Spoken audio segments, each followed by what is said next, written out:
For the day. Okay, well, All my right, car's Josh. All right, Josh. if it works. So anybody's interested in that, come up for that. And by the way, if you haven't been to the studio before, that's kind of an exercise in design itself. It's a complete treat. It's different. So, but you'll really be able to hear what they're talking about now. So you'll be able to hear the difference in power. And one other little bit, if I may, just for a second. So, quit pressuring me, Will. So,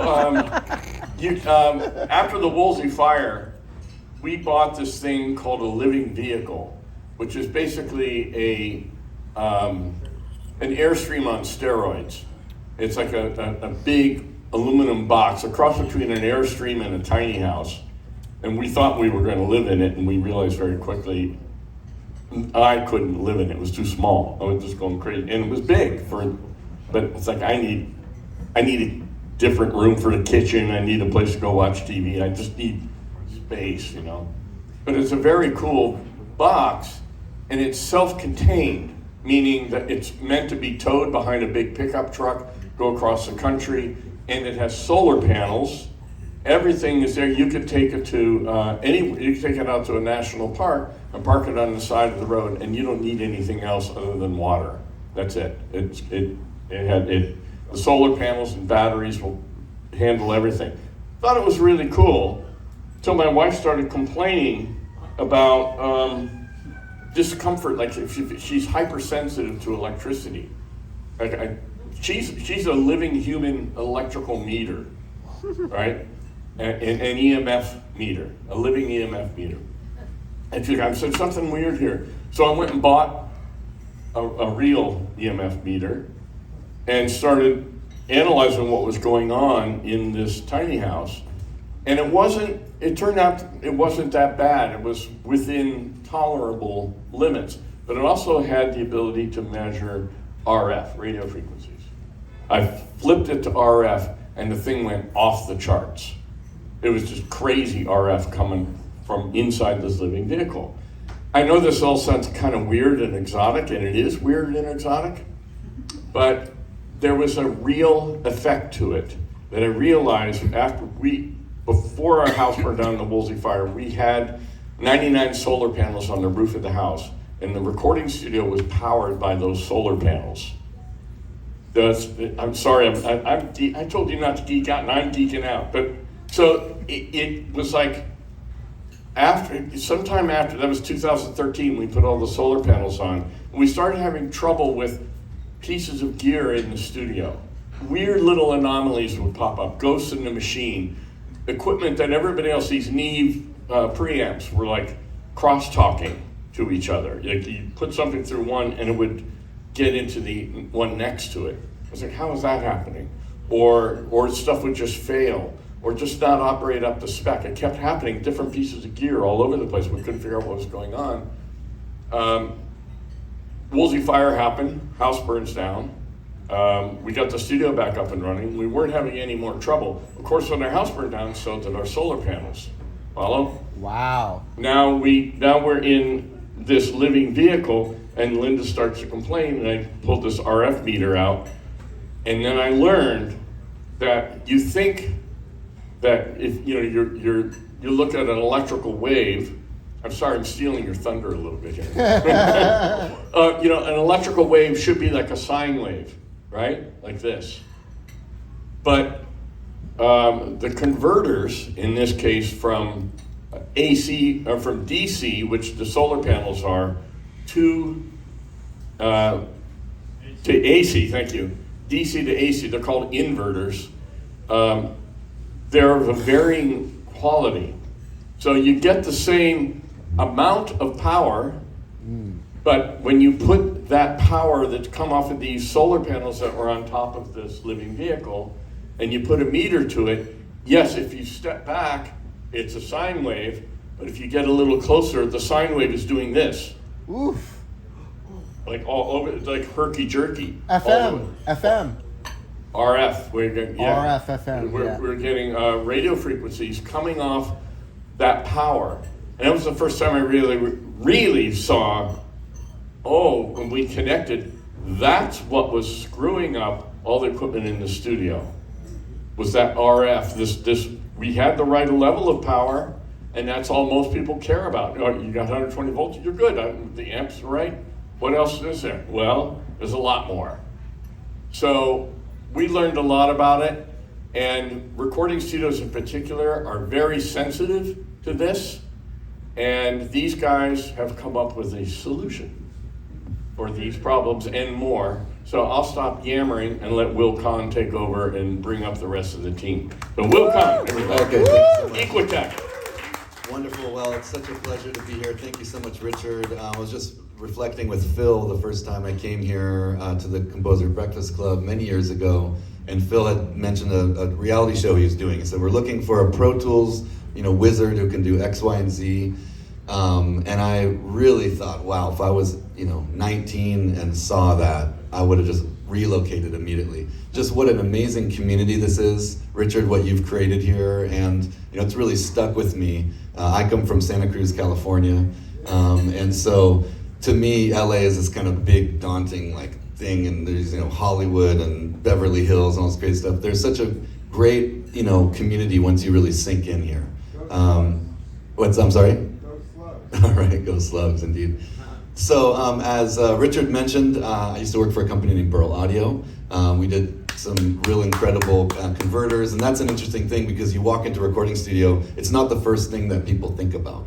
They look at the console, the microphones, the instruments. And so this company, Equitech, that I'm working with right now, it's a phenomenal group of people, which is really important to me as well. But also it's something that you don't see right away when you walk into a studio. I just want to quickly introduce everyone here. Jan, please come up. You guys just come up and come say Come on hello. up. This is Jan, who is the CEO of the company. We have a woman owner and CEO who we hear. Yeah. Want to say something?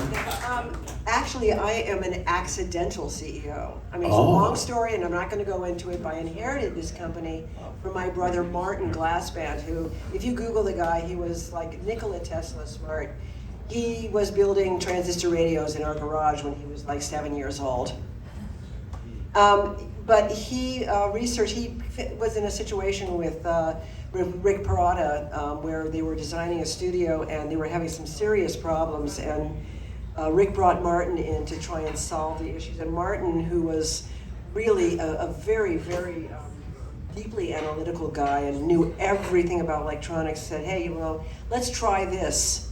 And I'm not going to go into the technology because I can't even pretend to understand what it is altogether, but I knew that my brother was very, very passionate about this technology that he researched and developed called balanced power. How many people have heard of balanced power? Woo! I know he has. Well, yeah, because I'm part of it. So balanced power, I'm going to let Joe Salvato, who is our Equi technician, describe to you exactly what balanced power is, what it does, and why it's so beneficial in multiple markets and studios and applications that are just endless, which you'll see. But yes, Is it also referred to as clean power? it's called clean power. Yes, symmetrical power, clean power, balanced power, and as we all know, Robert Margoloff said, it all begins with power. So I'm going to introduce Joe Salvato right now, our Equi technician. Yeah, it's your fault. Good morning. Just a little bit about me. I've been chief engineer for major recording studios for 45 years of my life, and I've run to work every day. I've loved my job, I love the people I've worked with. But one of the responsibilities that comes along with that is that you have to present a studio both with a design and an implementation and a preventative maintenance program that keeps it working. Well, one of the problems we all know is that there's always hum, buzzes, clicks, and pops. And in fact, when I first got introduced to balanced power with Jan's brother. Do you know about microphones, how they have to be close to your Yeah, mouth? I'm sorry. Okay. I'm not comfortable on this side. I'm usually on the other side of the glass, I'm sorry. But in fact, by walking down the aisle with a badge on, I said, oh, you're the chief for electric lady. He says, yeah. He says, you have an SSL console, right? He says, yeah. So, well, you know the noise it makes when all the faders are at zero and you turn the volume up, what does it do? He says, I don't know, it goes sss. He said, well, this box, it doesn't do that anymore. I says, what do you mean? That's the sound of transistor hiss. That's the sound of tubes, whatever. He says, no, it's not. It's the sound that the device makes because every piece of audio equipment you've ever listened to takes the AC from the wall and converts it to DC. That process is called common mode rejection. And when Wait, what's it called again? common mode rejection. Okay. As Richard was saying, there's a sine wave, right? Well, when it goes from AC to DC, it takes everything on the bottom and makes it into this. That process takes all of the noise and puts it on the ground. By using this box, it makes all those anomalies go away. How does it do that? Well, it's a giant transformer in a box. It comes in a box big enough to put onto your console. It comes in a wall panel you can put in your garage. It can do anything in between that. However, by doing it, it takes the power and separates it into two parts, 60 volts on either side of the neutral and positive.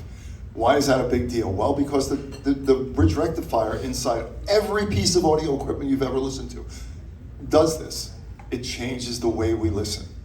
It does everything from getting rid of the buzzes, hums, clicks, and pops. And these are just rational things that we all have to deal with. Anybody, whether you're in your garage, in your studio like Richard's, which is Oz as far as I'm concerned, it changes the way that we listen. And for no other apparent reason, this transformer does it. And Jan's brother designed this transformer in such a way that literally you plug it into a wall and you plug all of your electronics into it. There's no alignments, there's no calibration. And as Richard also said, there are certain things in life and recording studios that you don't want to think about. This is it. When the power is delivered from the pole out in front of your house or location, it takes it and gives you 120 volts on one side. And that's where all the noise happens. Power sucks.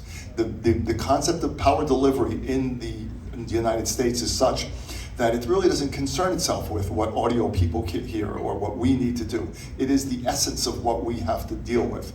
It's like racing fuel to a Ferrari in this case. That's what an Equitech does. It has all different applications. Who uses it? People in home theaters, people ostensibly being in the recording world. It is in its element because that's what Martin designed it to do. It was supposed to be something that would change the way we listen to music. And you say, well, where has it been? It's been around for almost 25 years, and it's come and gone in many different incantations. The bottom line is that if you buy one, you never have to buy another one. And people that have them will hold on to them with their cold, dead hands, the way they hold on to a $20,000 tube microphone or a $75,000 limiter compressor or what have you. It is part of your fabric and the fiber of a recording studio. That's what makes this so great. I've been using it for years. I've installed hundreds of them. I'm from New York. Every studio that I've ever been in charge of or had signing power, it has one of these boxes. I can't tell you enough about how good it does its job. And you say, well, once it does it, everybody freaks out. I love the concept of when I put one of these things in place for somebody that's going to come in and listen to it, and we use their studio. We unplug the speakers, we unplug the converters, anything that would allow us to be able to get in the way of the audio path. Okay, that's great. And the second they plug it in and let them play their own files, their own reference material, they turn around and look at me and say, what just happened? And then I know that they understand. It's almost like a coming of age. When you hear what an Equitech does, both noise-wise and what it eliminates, and also the fact that it also brings this brilliance and presence to the audio spectrum, it's beyond anything. Now, we have a whole PowerPoint presentation that explains this for people that want to buy and sell them. I'm here as a technologist. I'm not a salesperson, and Jan is always telling me that I'm the closer when it comes to talking to the architects or talking to the people that are in charge of building a studio or keeping it, on its straight and narrow. That's when I come in, and I love being able to make problems go away. And for the sake of sanity, I try never to work in a studio that doesn't have one. And we have one set up at Richard's house right now that is really working his magic. He needs a couple of them because he's got a lot of gear. But for the most part, most individuals that have their own home studios or garage studios or even project studios or professional ones, they need one that goes into a 2-rack space unit that will handle most facilities. The bigger the better, of course, and for major concerns when you're building a new studio for architects, like Martin. Building it into the infrastructure of the facility comes with its own separate panel. It then accommodates all the different plugs and such, and that's basically it. Everybody's experienced some sort of buzzes and hums, whether you're standing on a stage like this or you're trying to be able to get something quiet enough to be able to put on tape. The Equitech is the secret sauce. Well, yeah, I mean, and that's the first time I ever listened to one. It was I used Norwegian Wood from Rubber Soul, and if you remember that album, that particular song, it begins with the guitars on the right and the vocals on the left, and when you hear it, it's in front of you. It's like here. When I heard that the second time I heard it with the Equitech, it was back here. It was wider. The imaging, the ability for the amplifiers and anything that is you're playing through changes. It just and it's lovely when you hear the people are listening to their own material and the things that they listen to. He says, "Wow, I've never heard it like this." And we've done it for people that with $1 million studio audiophile rooms with speakers that cost as much as a house. And the guy turned around and says, "What just happened?" And I said, "What do you mean? It's pretty good." He says, "No, it's not pretty good. I designed this equipment that we're using. I've been listening to it for 17 years, and I've never heard it sound like this. What's in that box?" And that's the thing. I mean, it's a very simple concept. It doesn't have a lot of high-end electronics. It's a dumb transformer. And the way the transformer is designed takes the power out of the pole, puts it through this big donut-shaped transformer, almost the size of a spare tire on a Hyundai. It's really big. The one box weighs, I think, about 80 pounds. Oh, wait a second. So let me stop you there. So I thought it was a 2-rack unit. It is, but it comes in different sizes. It comes in 20 amp sizes. Then it comes in 3-rack spaces and also the 5RQ. But it's the same thing. It just comes in a rack box, but it also can go on a wall. But for the most part, that's what most people can use. So for the woodshed, how big of a? It's a 2-rack space one, but a couple of them, because I see. Richard's space is expansive and we had to locate them different. We didn't want to reinvent his studio, just get in between it. And that's the beauty of it. It was that easy. Myself and Will spent a couple of hours last night plugging it in, and I was amazed, by the way, that Richard's studio is so well designed that we were able to literally unplug everything. And once you hit that power button, I said, "Oh, this is not my studio, but I'm turning it on." Power's up. It was glorious, and it is. And his studio stands alone because of the way it's designed. Like I said, I've built studios, I've designed them, I've curated them, and his studio is one of the most amazing studios I've ever been in 45 years. Well, thank you very much. Well, it's a pleasure. I wanted to tell you that yesterday, but you disappeared. But nonetheless, it is something to be reckoned with. And in some ways, it is not the ideal place to listen to it because it's so good to begin with that the Equitech doesn't usually. It's not shining as much as. And this is a matter of full disclosure. I'm not here to tell you anything but the truth. His studio is so badass that the Equitech only enhances it. It only brings it into prominence. But for the most part, a strip mall studio or somebody's basement or the Equitech it changes the way we listen to the power, because if your neighbor has a noisy air conditioning compressor and it's going on and off, that's going to get into your house, believe it or not, because it shares the same power line. The Equitech gets in between that and stops it. Let me ask you a question then. If somebody here who has, Phil has a very nice studio at his house, but I don't know if he went to the extent that we did, putting in clean power and everything that we did. So if he wanted to get a demo, would you guys go and demo it at his studio? Plug in, play. Whatever if you have self-powered speakers or your amplifiers for your system, that's literally all you have to do. It's not like you have to, get the electrician over there and make changes. You plug it into a wall. It would prefer to be a 20 amp circuit breaker. That would be nice. And all of your speakers, 2 microphones or converters. Most of the time, it's just the converters and the speakers that will make Is there this work. anything that you? I'm assuming there's some kind of place where you plug all the AC in. On the back of it, like you'll almost notice like a power strip or something. Yeah, it's one big power strip. Yeah. On the back of it, and that's I see. literally There you go, so the you back. There you go, Phil. I see. Yeah. So that's all it is. Well, let me ask you this. So, Rich's studio, and I agree, that's a perfect nickname for it, Oz, because it's so beautifully designed and the vibe is so great. But we're talking about the power that comes from the pole. So how is it that the power that comes from the pole into the woodshed, We filter it too. oh, so you had some filtering done? Yes. And the way he Now I wires his see. outlets is done in the traditional fashion. He has specific outlets that he plugs his equipment in that has a separate ground that goes to a central point. It's called star grounding, and that is to textbook design. And his studio is a testament to that kind of attention to detail. I see. Sure. Your studio obviously is the normal.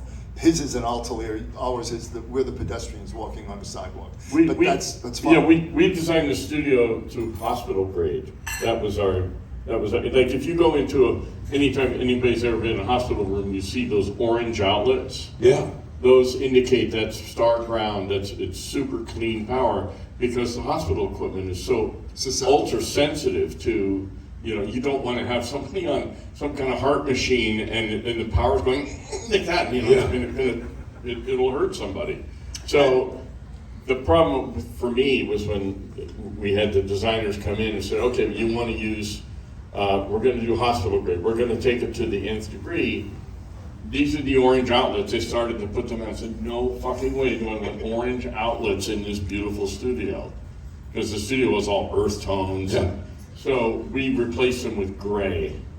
So most people go in and they don't realize they're clean power. But the gray outlets, you go in my studio, you'll see there are tons of outlets all the way around. That's the other thing. We made sure there are lots of outlets, so it's very easy to separate one piece from another piece. There's no crosstalk between pieces of gear.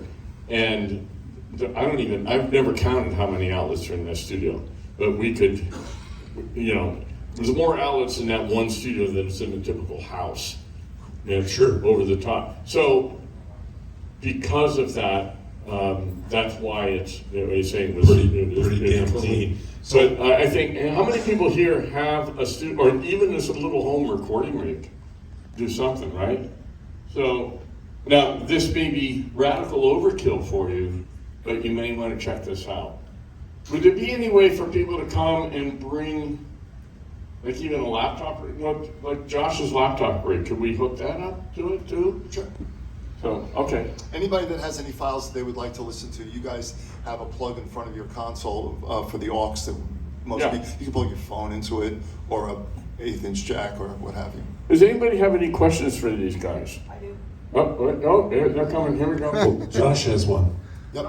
Josh gets to talk to them all the time. Just one question. What kind of cost are we talking about? Good question. Will? Get right to the heart of the matter. I would say down to, I think the 1.5 is about $3,000, and it goes on up from there. You can get a $25,000 wall panel and up. $41,000 wall panel. That's right. Yeah. The women speak here. Yeah. We actually, Martin started out with just the rack units, and then as the company grew and as he began to expand our product line, we sell wall panels up to 200 amps. We also, all of our products are also designed for European standards. And we also sell standalone enclosures with a transformer in the box that we are BQ series, which just has landing terminals that you can connect to your own power panel, your wall panel. But also we have our phase is our power, single phase power, but we also have transformers that we can have designed to accommodate 3-phase power. So it's a wide range. A very wide range. Yes. 3,500 and up, depending on your need. 1.5R? 1.5R? A 1.5R, yeah, is about $3,000. Okay, cool. But we are also just about to add another product to the line, which is a 1R, which is a 10 amp rack unit that is more affordable for consumers. How much will that be? That'll be probably, I'm guessing, just like under $2,000. Okay. Yeah, maybe less. Hold on. Yes, this is an amazing conversation. With my first studio, I had a device that we installed. When I say first studio, I'm talking about many moons ago.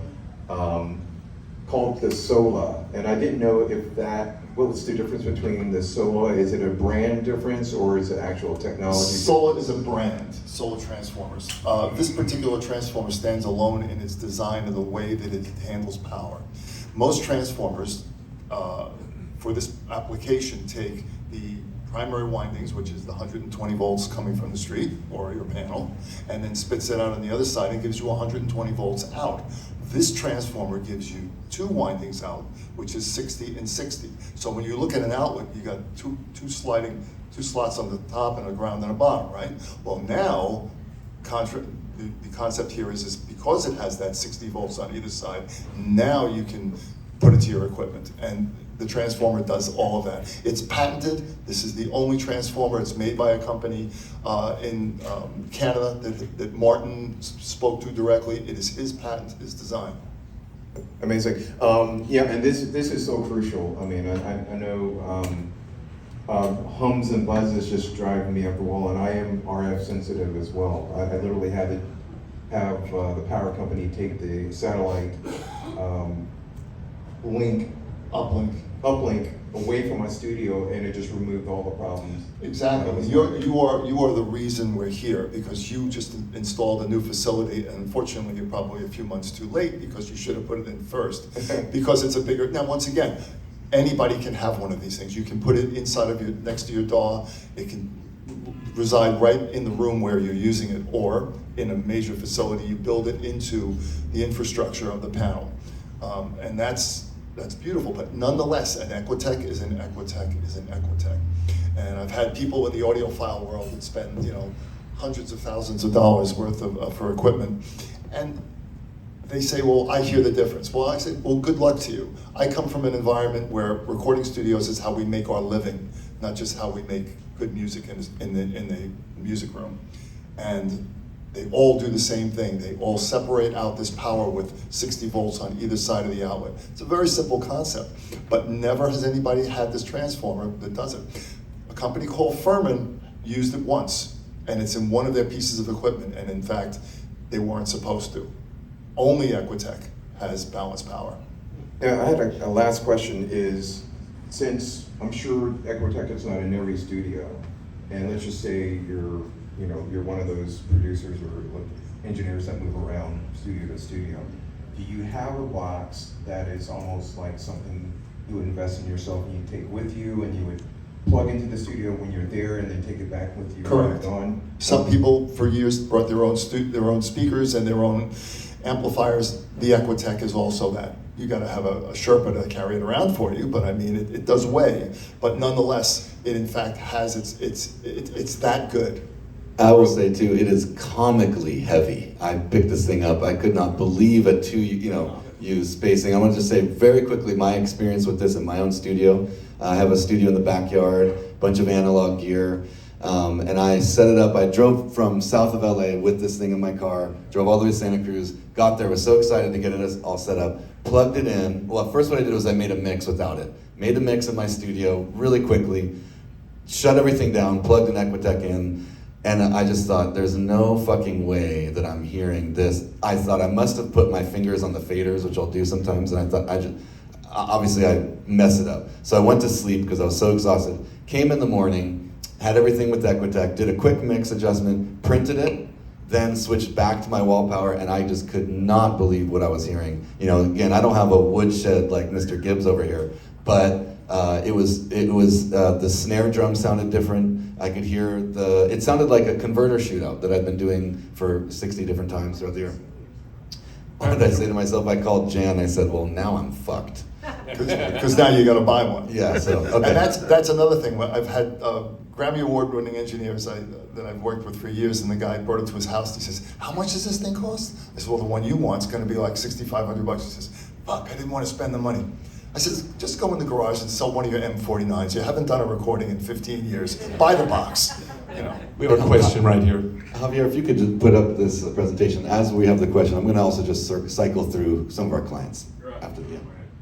Hi, I just wanted to ask how much, are you saying that it reduces the hum inside the studio? So are you saying that if you use like a Telecaster, it would not hum? Okay. I don't know how That- much you're claiming is what I mean. How Well, much are you claiming? that's true, but there are RF interferences that a guitar pickup is on its own, basically. It will if you plug your guitar amplifier in before you put the Telecaster in, it'll be the quietest Fender Twin you've ever heard, or the best SVT. That's what it does. I mean, as far as environmental conditions go, as far as the way that the guitar is and the nature of the pickup, humbuckers are, we try to are their best, but nonetheless, it's really a difference. You do feel it, but RF is still RF, and we got a lot of cell phones out there right now. Question here.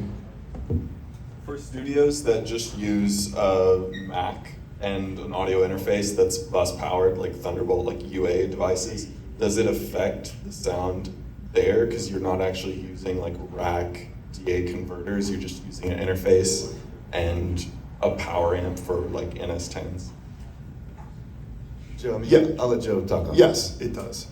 Anytime it comes into the audio spectrum, and mostly because of the power amplifiers. I mean, converters are what they are, but nonetheless, the concept of being able to give this DC conversion to happen cleanly is a game changer. I don't think anybody, good point, in the hundreds of these units I've put in since 2003, never once has anybody said, you better take it back, I don't get it.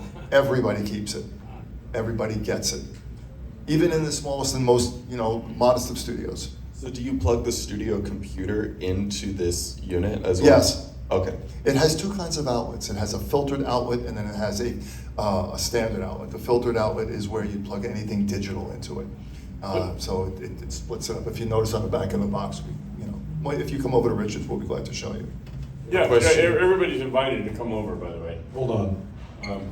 Josh, you had a question? I don't want to interrupt you though. No, go. Oh, I was just going to ask, if I'm building a studio, I got all this rack gear, I need power. I'm going to buy a Furman, or do I buy an Equitech? Why do I buy an Equitech? Well, You mentioned Furman, yeah. I'm Furman is curious. for power distribution. That's a power strip. That's a glorified rack power strip. I see. I take issue with them because there's a lot of active electronics in Furmans to begin with, and if I have anything to do with the design, I buy basically something like a StarTAC or one of these things that you can buy. Literally, it doesn't matter what it is. It's just an extension cord. As long as it's plugged into the Equitech, that's all that matters. I see. So it's not a replacement then? It's No, it is two not. completely separate things. An Equitech stands Thank you. alone. It is a unicorn in the audio business. Cool. And that's one of the reasons why it's been so difficult to get it into the mainstream. Because places like Sweetwater and Vintage King and Sam Ash, they don't know where to put it. Because you can't really represent it properly to tell somebody that they're spending their $25,000 of borrowed money from their grandfather's trust fund to build a studio. Oh, and you need an extra $3,400? Sorry, we're not doing it. And that's where everybody drops the ball. People spend thousands of dollars on of exotic equipment, but they forget that the gas that they're putting in the car sucks. And that's the problem, especially here in California. They're just delivering power, raw power, and it's really not done correctly. Does anybody here know what a Faraday cage is? Anybody know what that is? A couple nods. So, seems to me like you should build, in addition to this, we're talking about the Telecaster problem, picking up RF. We should create, you should go to the next level, do a Faraday cage where it takes care of the environmental concerns as well. Many years ago, I worked at A&R Recording Studios, and upstairs from it, they had this place that serviced beepers. Everybody in this room is probably too young to remember what a beeper was.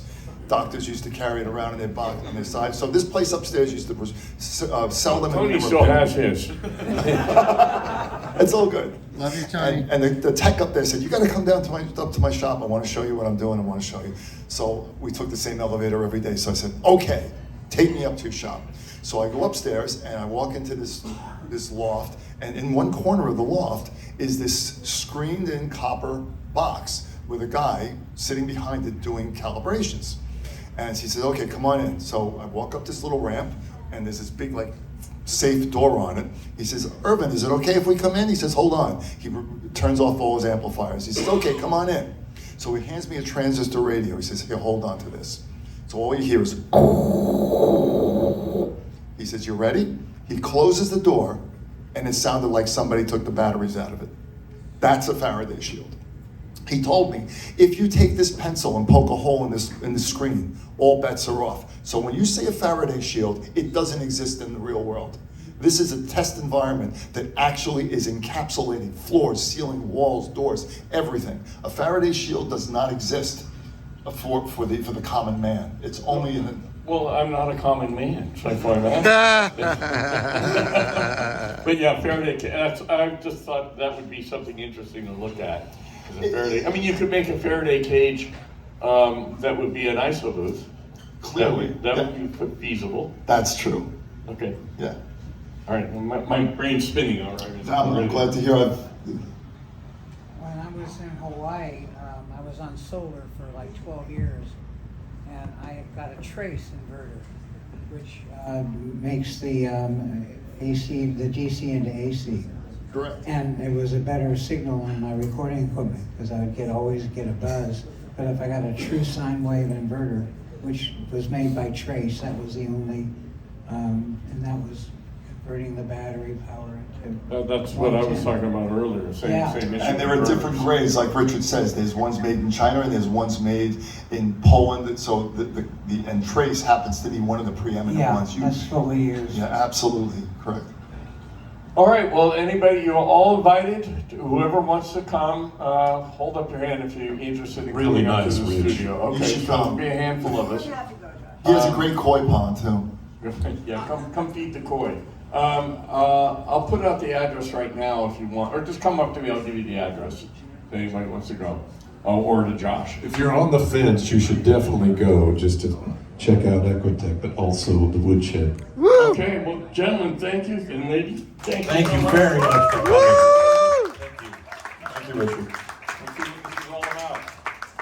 All right, Mr. West, where are you?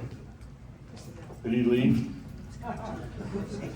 James Kilo West, is he hiding in the back? I see him. There he is. Aloha. Aloha, Mr. West. Oh, Aloha, Mr. Aloha. We should go up there as soon as possible. This is the return engagement, and this time he's brought reinforcements. And we're gonna have a treat. If you guys weren't here before, you're in for a treat of Hawaiian slack key guitar. Woo! And I've yet to hear what was gonna happen with you, because I haven't heard this combo yet. Well, it's less Hawaiian today.